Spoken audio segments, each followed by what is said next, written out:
అచ్యుతాపురం నుంచి బయలుదేరి అనకాపల్లి పావుగంటలు వెళ్ళవలసిన జర్నీ గంటన్నర పడుతుంది.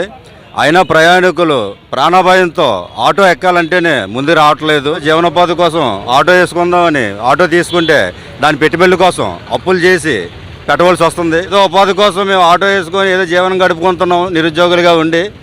ఈ రోడ్ల వల్ల అది కూడా అప్పులైపోతున్నాం. ఏదో ప్రభుత్వం తెలుసుకొని ఈ రోడ్లు వేస్తే మాకు కొద్దిగా అనుకూలంగా ఉంటుందని కోరుకుంటున్నాం.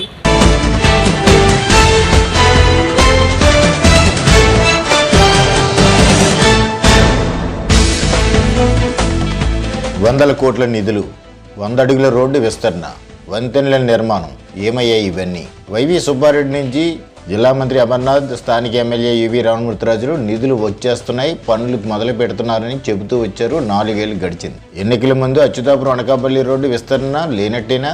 రోడ్డుకి ఇప్పటికీ పలుమార్లు మరమ్మతులు చేపట్టారు. ఇటీవల 6.5 కోట్లతో రోడ్డుని మరో తప్ప మరమ్మతులు చేపట్టనున్నట్టు స్థానిక ఎమ్మెల్యే యువి రామమూర్తిరాజు ప్రకటించారు. అయినప్పటికీ సిఐటి నాయకులు అసంతృప్తి వ్యక్తం చేశారు.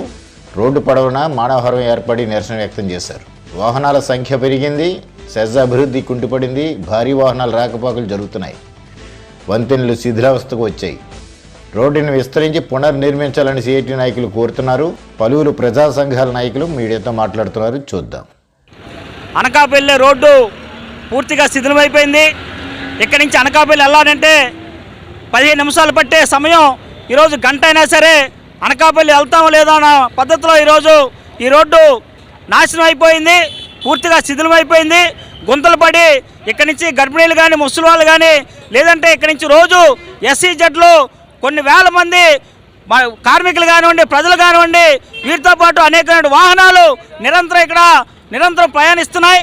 కానీ ఇక్కడ ఉన్నటువంటి అధికారులు కానివ్వండి, స్థానిక ప్రజాప్రతినిధి కానివ్వండి, లేదంటే అధికారులు కానివ్వండి, వీళ్ళకి ఎన్నిసార్లు మొరపెట్టుకున్నా సరే ఈ రోడ్డు పూర్తి చేయాలని చెప్పి అడిగినా సరే ఇప్పటికి కూడా పూర్తి చేయలేదు. చాలామంది ప్రాణాలు కోల్పోతున్నారు. ఏదో వచ్చేట ఎక్కడో దగ్గర చిన్నదో పెద్దదో నిత్యం ప్రమాదాలు జరుగుతున్నాయి. వాహనాలన్నీ పూర్తిగా పాడైపోతున్నాయి. అయినా సరే ప్రభుత్వాన్ని పట్టించుకోవడం లేదు. అందుకోసమే అన్ని రాజకీయ పార్టీలు, అన్ని ప్రజా సంఘాలు కలిపి గత 15 రోజుల నుంచి కూడా సంతకాలు సేకరణ చేసి కలెక్టర్ గారి దృష్టి తీసుకెళ్ళాం, అలాగే R&B అధికారుల దృష్టి తీసుకెళ్ళాం. అయినా సరే నిమ్మకు నీరెత్తే పరిస్థితి కనబడుతుంది. అందుకోసం ఈరోజు ఇక్కడి నుంచి అచ్యుతాపురం నుంచి అనకాపల్లి దాకా మానవాళి అనేది అన్ని ప్రజా సంఘాలు, అన్ని పార్టీలతోటి ఈరోజు ఈ కార్యక్రమం నిర్వహిస్తున్నాం. ప్రభుత్వం ఎప్పటికైనా ఈ యొక్క ప్రాంత ప్రజలు ఇక్కడ ఉన్నటువంటి బాధలు, ఈ రోడ్డు యొక్క కష్టాలు తెలుసుకొని ప్రభుత్వాన్ని స్పందించాలి. ఇప్పటికైనా రోడ్డు పనులు మొదలుపెట్టి ఇక్కడ ఉన్నటువంటి ప్రజల ప్రాణాలు కాపాడాలని చెప్పేసి మేము ప్రజా సంఘాలుగా విజ్ఞప్తి చేస్తున్నాం. Anakapalli to Achyutapuram to Anakapalli road చాలా శిథిల పరిస్థితిలో ఉంది. గోతులుగా ఉన్నాయి. ఈ ప్రాంతం SEZ రావడంతో అనకాపల్లి నుంచి అనేక మంది ప్రయాణికులు వెళ్తూ మన కంపెనీలకి రావడం జరుగుతుంది. పెర్రియలస్ కంపెనీలు కానీ, SEZ, బ్రాండెక్స్, ఫార్మా కంపెనీల్లో వేలాది మంది, లక్షలాది మంది ప్రయాణికులు సాగుతుంది ఈ రూట్ అంట. కానీ ఈ రూటు 10 సంవత్సరాల నుంచి గోతులుగా ఉన్నాయి. కానీ పట్టించుకోలేని పరిస్థితి ఉంది. తూతు మంత్రంగా పనిచేస్తున్నారు తప్పగానే పూర్తి స్థాయిలో రోడ్డు నిర్మాణం చేయలేని పరిస్థితి ఉంది. కానీ ఈరోజు మానవహారం నాగలాపల్లి నుంచి అచ్యుతాపురం వరకు కూడా మానవహారం అనేది ప్రజా సంఘాల ఆధ్వర్యంలో నిర్వహించడం జరుగుతుంది. ఇప్పటికే అధికారులకి, R&D అధికారులకు కానీ, జిల్లా మేజిస్ట్రేట్ అధికారి అయినా కలెక్టర్ గారికి కానీ మన ఈ బాధితుల సంఘం నుంచి మేము లెటర్లు ఇవ్వడం జరిగింది. ఇప్పుడు కనబా గారు తూతు మంత్రంగా నిధులు కేటాయించారని చెప్తూ ఉన్నారు. నిధులు కేటాయించారు, గ్రాంట్లు వచ్చాయి, అలాగని 5 సంవత్సరాల నుంచి ఇదే మాట మీద ఇక్కడ పరిస్థితి ఉంది.